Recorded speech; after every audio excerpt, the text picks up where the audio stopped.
Hey everybody, I'm Paul Yeager. This is the MTOM Show podcast, a production of Iowa PBS and the Market to Market TV show.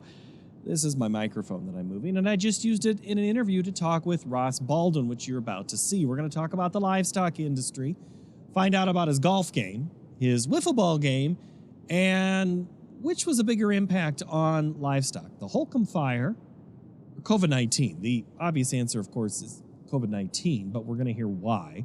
Going to look at the livestock here for the next couple of quarters and into 2024. Some very interesting insight here from Ross, who is with agmarket.net, same firm that gives us Matt Bennett on the Market to Market TV show. So just a little point of reference there and understanding where he's coming from.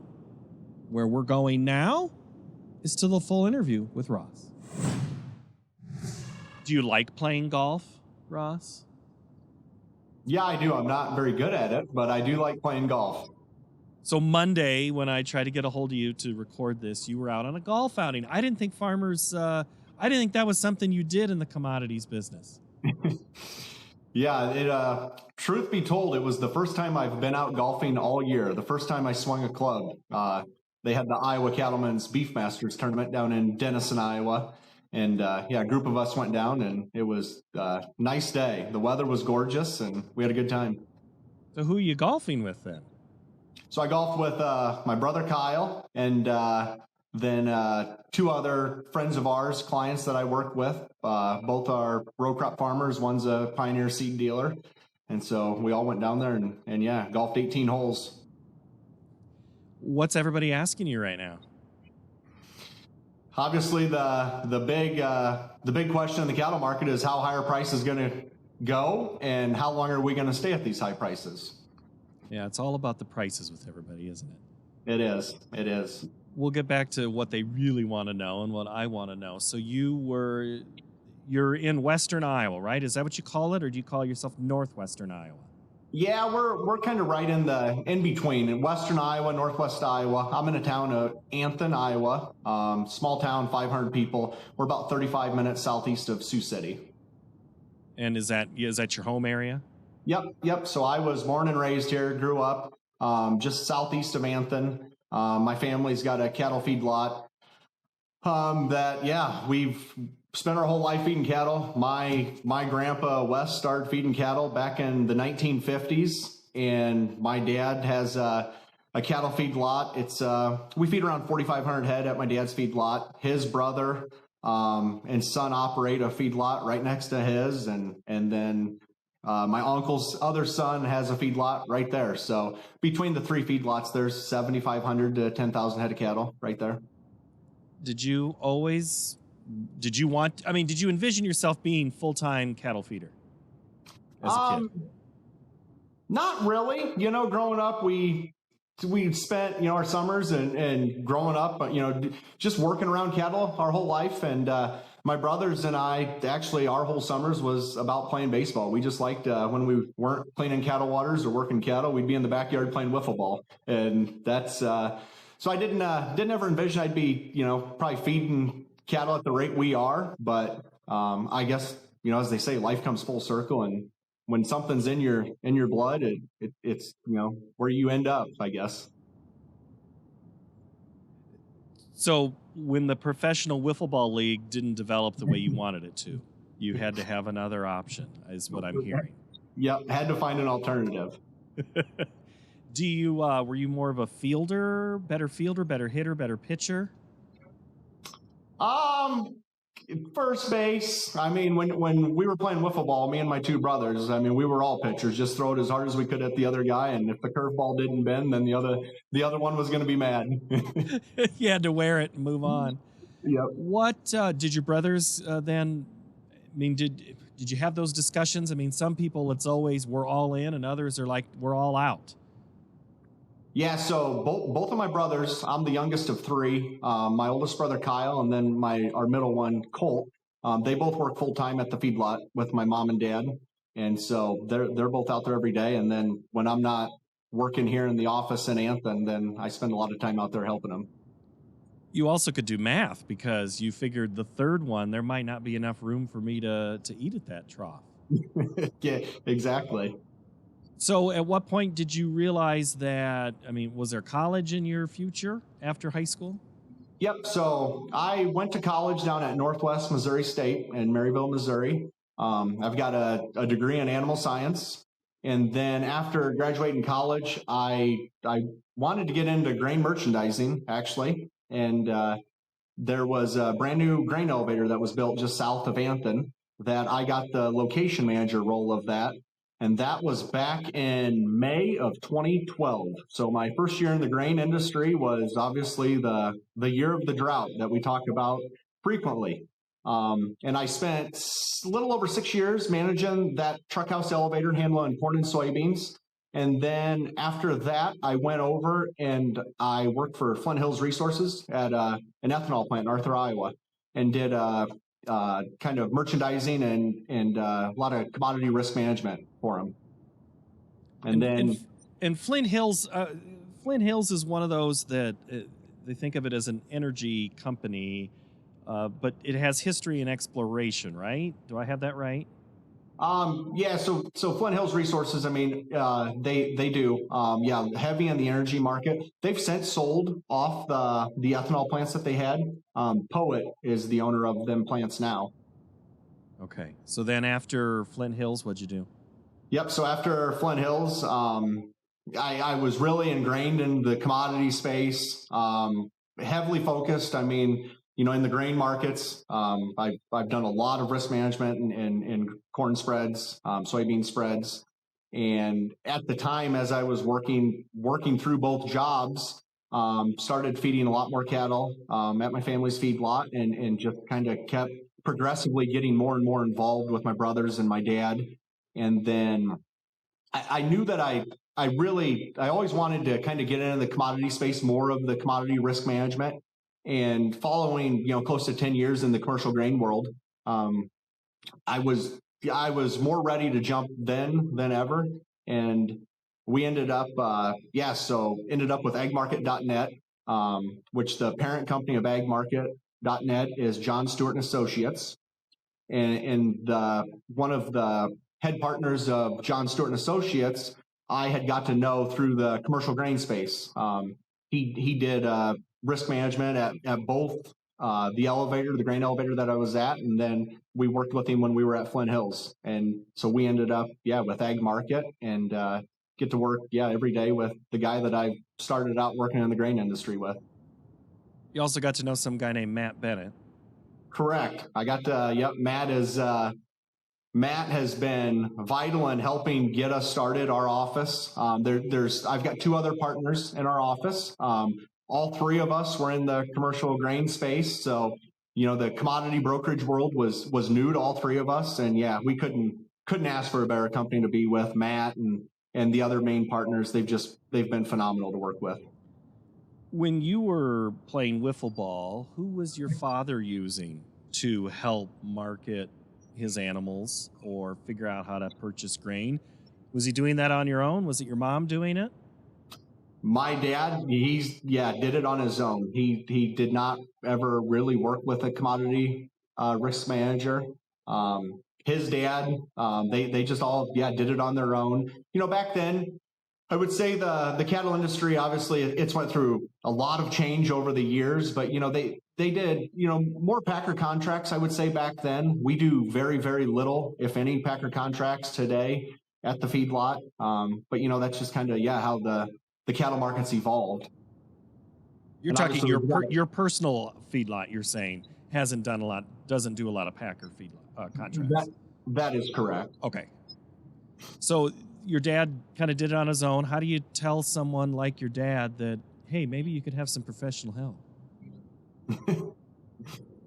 It's never an easy answer or a thing to bring up. But I mean, my dad, he understands. I mean, the volatility of the cattle market that we've seen. I mean, when you go back to, even the early 2000s, this market, the volatility has just only continued to pick up. And obviously with 2014 to 15 and then the volatility coming off them all-time record high prices and then 16 through 20. I mean, it was, a massive sell-off in 15 and 16. and then felt like we were turning the corner in 19. And then we had Holcomb had their packing plant fire, and that threw a massive wrench into the cattle markets. And 6 months later, it felt like, okay, we're finally turning the corner again. Then we get COVID. So, I mean, it's just kind of, the volatility over, let's just go back to 2014. There's been no shortage of volatility in the cattle markets. And, my dad, he fully understands it now, along with several other producers, that, hey,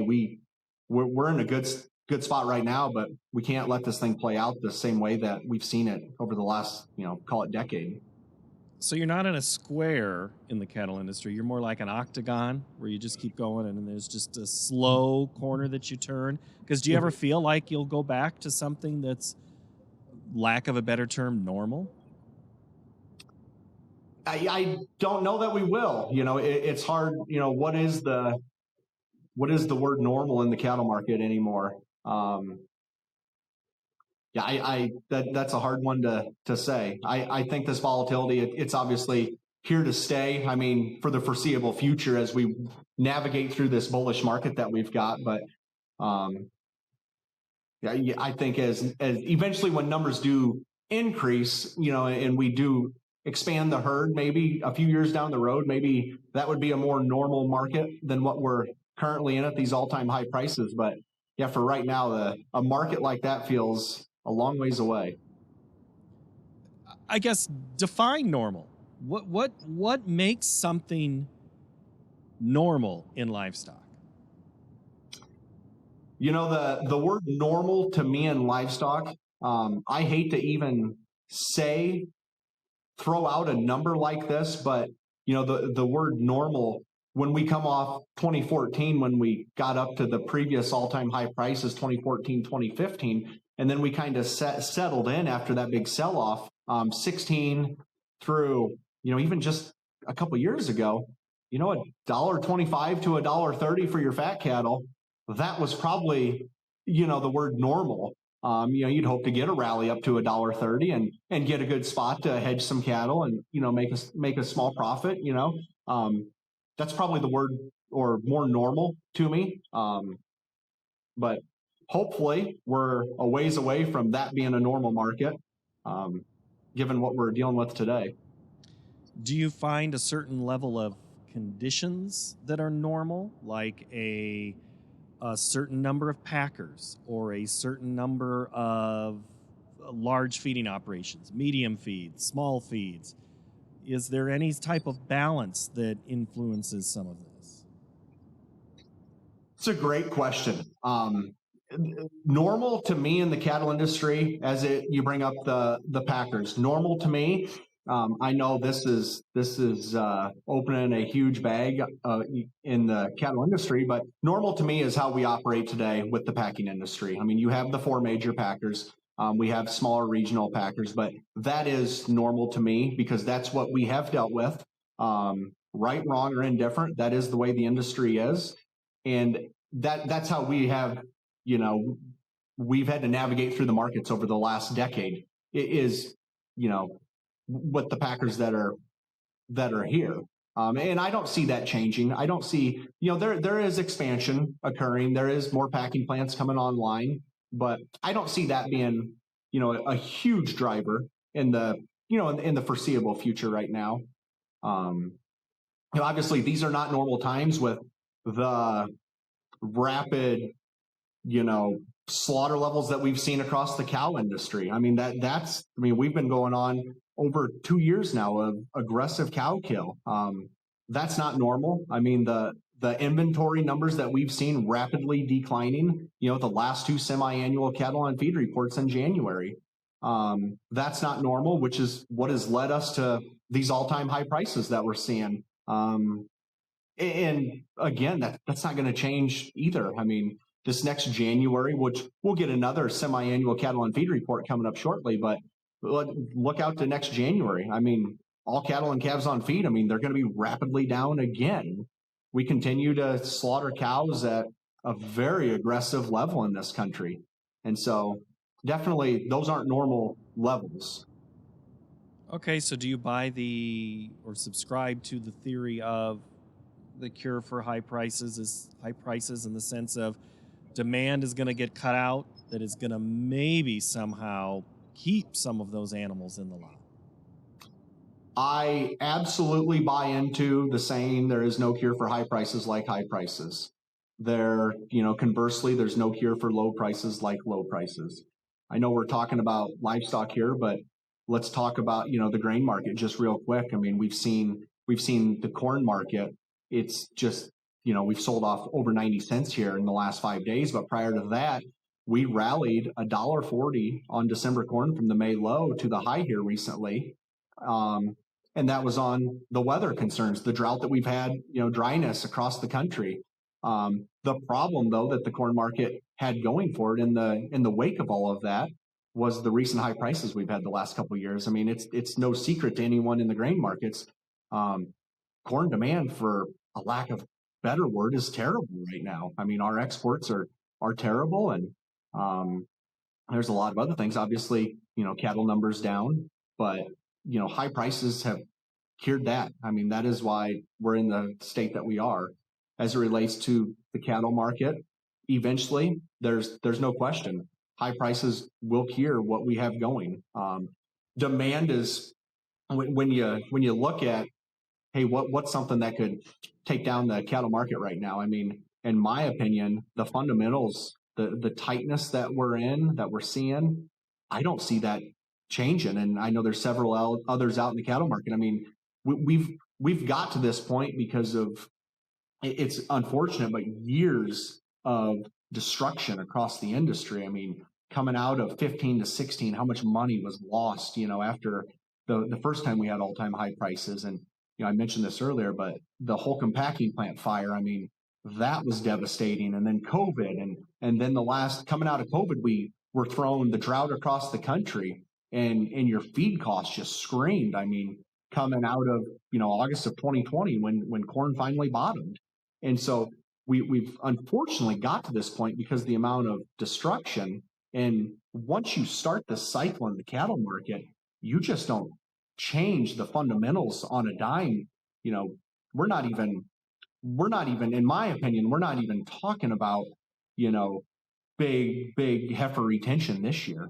I think you're looking out into next year before we're really starting to see maybe the retention, of heifers. So from the sheer fundamentals, numbers only continue to get tighter. I mean, for both the market ready fat cattle and even on the, the cow side of things. Who wins in that scenario then? Who's the biggest beneficiary of less retention? Your question is between the fat cattle feeder and the rancher? And for the sake, the packer too. So I'll hit real quick with the packer being the last one you brought up. I mean, packer margins have got back in the positive here. Obviously, box beef has screamed higher. It's since really been coming back down aggressively over the last 10 days. But I mean, the packers have done a phenomenal job managing this tight inventory and their throughput. And they're extremely good at what they do. And so they have done a very good job of keeping their margins positive. They have had a blip here recently where they were negative. But moving forward, I don't think it gets easier for the packer. If you start talking Q3 and Q4 of this year, later this year, Q1 of next year, I think the packers really got their work cut out for them because these numbers are rapidly going to start getting a lot tighter than what we thought. I've been in the camp telling people I really think you get past the first 10 days, 2 weeks in July, we're going to see these market ready fat cattle are going to be a lot tighter than what people realize. To go back to your question, I mean, the fat cattle feeder, we've obviously had a really good run here. I mean, the last couple of years have been good. This last turn right now, I mean, anything that we've been selling for the last 6 months it's been extremely good, which is, needed across the cattle markets. The rancher, he's having a really good go right now too. So who wins? I mean, ultimately, I do think that comes down to, I mean, we can all win, I guess, because we are all in a position right now where we are profitable, but managing risk is going to be key. I do think, I mean, who's the winner at the end? I mean, there will come a time where risk management is going to be key for the fat cattle feeder, the rancher, the packer. He's going to be just fine. Well, and it seems like the packer always has been fine. Correct. That is correct. And there's very little sympathy for the packer, even though some of them are publicly traded companies that probably some farmers own some stock in, either because of whatever scenario. And in America, we sure love it when our companies that we have stock in perform well. Yep, exactly. I mean, I don't mean to yell, but I mean, that's what I hear. And I know you hear. Yep. All right. So let's go to the question of who's best set up for the scenario, the picture that you're painting. The small-time producer who's less than 100 head, the medium-sized one, or those ridiculously large ones? So I would say up here in the north, the northern feeding region, we have had a major advantage to the southern feed yards over the last couple of years. The north, we've outsold, the southern feed yards. I mean, we've been tighter on numbers, and one result of that is over the last couple of years, a lot of farmer feeders up here in the north that got caught up 2 years ago or a year and a half ago feeding $8 corn said, I'm not doing this again. I mean, we weren't getting enough money for our fat cattle back then. And so it was not lucrative to be feeding high dollar corn like that. Let's just say $7.50 to $8 corn. So we have been tighter on numbers, no question. Cash has led the way up here in the north. There are some big feed yards up here in the north, but as a whole, we are a lot smaller in size relative to the southern yards. I do think we've been better equipped up here because our feed costs have been a lot more manageable versus what the South's had to deal with what the price of corn's been.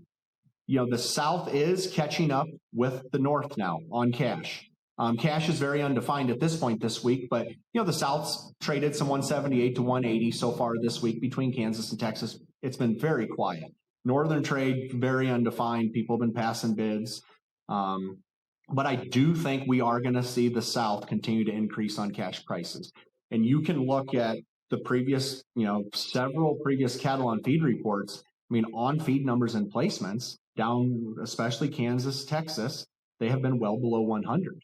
And so, Texas look at the drought issues that they've had down there and the high cost, high feed cost. And Kansas has obviously dealt with high corn cost over the last couple of years. So we are going to start to see those numbers, really tighten up, I think, in the South versus what we've been used to.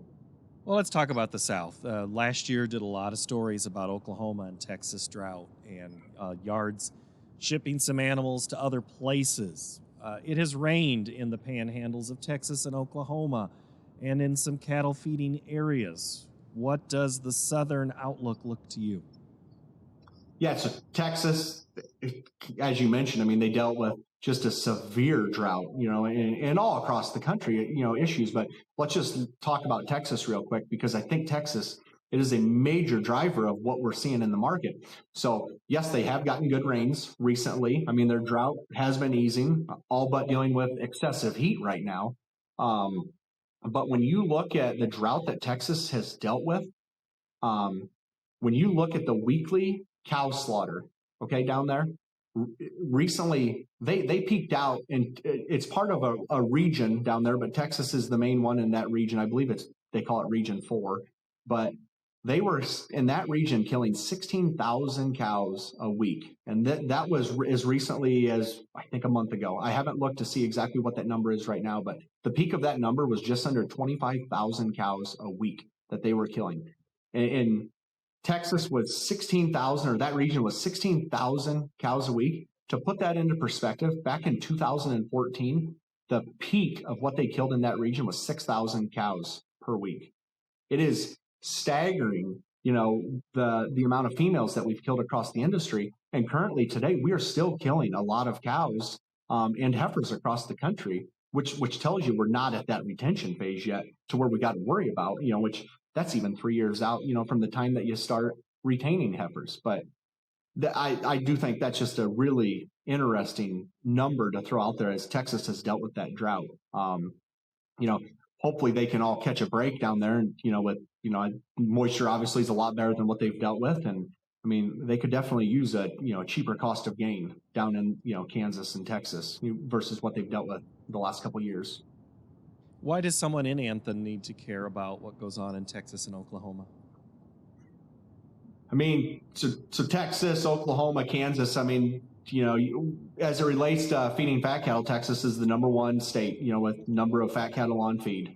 As it relates just overall numbers, Texas is the biggest. With fat cattle, I mean, you got Nebraska and Kansas, being number 2 and 3, but the southern yards with the big corporate feedlots, they are where the numbers are at. And so it is key to watch. And if we can see them start to out-trade the north, the Texas and Kansas feed yards, which I think is going to happen, it shows you how much more current the industry is versus what we've even been. I mean, we're already extremely current, but tell me, define current, because I know what it means, but how do you define current there? I define current as, what weights are that we're shipping cattle out, what cash continues to do, obviously the choice select grading. But current to me is, in the simplest terms, what the weights are that we're shipping out and what the appetite is from the packing industry. And I can tell you at our feedlot, just right here in Anthem, over the last year and a half, it is nothing for us to have 4 different bids from 4 different major packers. And to me, that defines, that sums up the word current in the cattle industry. When you have packer competition, you're current. That's what we have today. Sounds balanced too. It does sound balanced. It's actually fun. Okay, I asked you a couple of political questions. I was going to steer away from them right now, but I'm going to get political for just 1 minute. We had hearings about 6 months ago, 12 months ago, about these 4 big packers, and maybe they're too big and there needs to be a little more oversight. When the government gets involved, does that upset the market, or does the market shrug off what the government's doing, at least when you hear about and you see hearings? Government involvement always scares me. I will say that, or overreach, but as it relates to the packing industry, I know there's always been a call for, we need the government to get involved. There's even been calls to break up the big 4. I'm not in that camp. That is a extremely tough industry to where these major 4 packing companies, it's a tough void to fill. So, I mean, these plants, I've had the luxury of touring Tyson's Dakota City plant here a couple times over the last couple of years. And it's a mind-blowing tour to go on to see from start to finish how they're killing 5,000 head of cattle every day. So I know there's calls for the government to get involved and break that up. I struggle with that one, to be honest with you, Paul. Just I mean, when you go through those plants and watch how the amount of workers that they have and how efficient that process is to slaughter 5,000 head of cattle every day, it's a humbling experience to see just how well of a machine that is. And it really gave me, a whole different perspective when you thought about the Holcomb packing plant fire and COVID and how quick it is to derail, the production side of things of what they're trying to do every day. Well, you've said Holcomb a couple of times, and I wrote it down I wanted to go back to that. Which was a bigger influence on the livestock, specifically cattle market, the Holcomb fire or COVID? COVID, no question. So Holcomb happened. That's a Finney County plant, 6,000 head a day slaughter facility down there.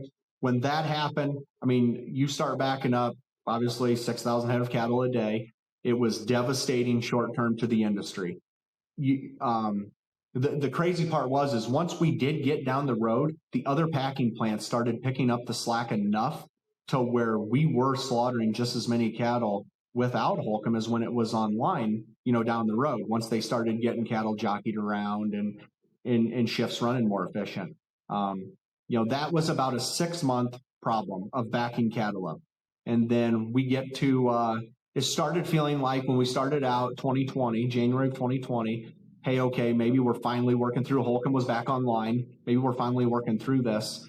And then COVID hits in March. And that was, I hope I nor anyone else in the cattle industry, and obviously the world with what we had to deal with, but let's just say for the sake of the cattle industry, I hope we never have to see anything like that again, because once that happened, I don't remember off the top of my head what the lowest slaughter number was, but it feels like 70 to 75,000 head a day. We were backing up 50,000 head of cattle a day. There was, I think, 1 week there where it was over 250,000 head of cattle that we backed up. I mean, by the time it was all said and done, you were talking 1 million head of cattle, over 1 million head of cattle that we backed up. And I mean, it was, that was a tough market, because even as cattle feeders, we were, you had zero leverage, absolutely no leverage. And the prices had were plummeting. And we were essentially all just trying to beg to get kill space, to get cattle slaughtered. And it all worked out. Unfortunately, it was financially horrible for a lot of producers, and it's led. I mean, coming out of Holcomb and the grain markets rallied during that same time frame, it was like we just got one blow after another. But it's ultimately what's led to that kind of destruction has led to the market that we're in as numbers. I mean, they peaked out that back then, and we just continue to see them drop rapidly.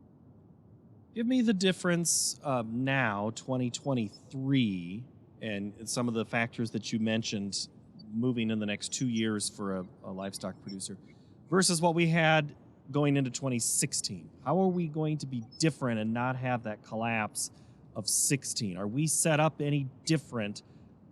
Because I mean, you've checked off a couple of boxes that give me pause to kind of poke a little hole in what you're saying in the rosy outlook here.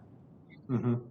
So I will say right now, and I'm bullish now. I am bullish for the remainder of 23. It's hard for me not to think that 24 isn't more bullish than what we currently are.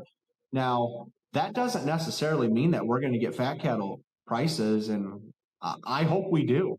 I don't know. That don't mean that we have to have fat cattle cash prices go, well over $2 live. I think we will eventually trade $2 live on fat cattle.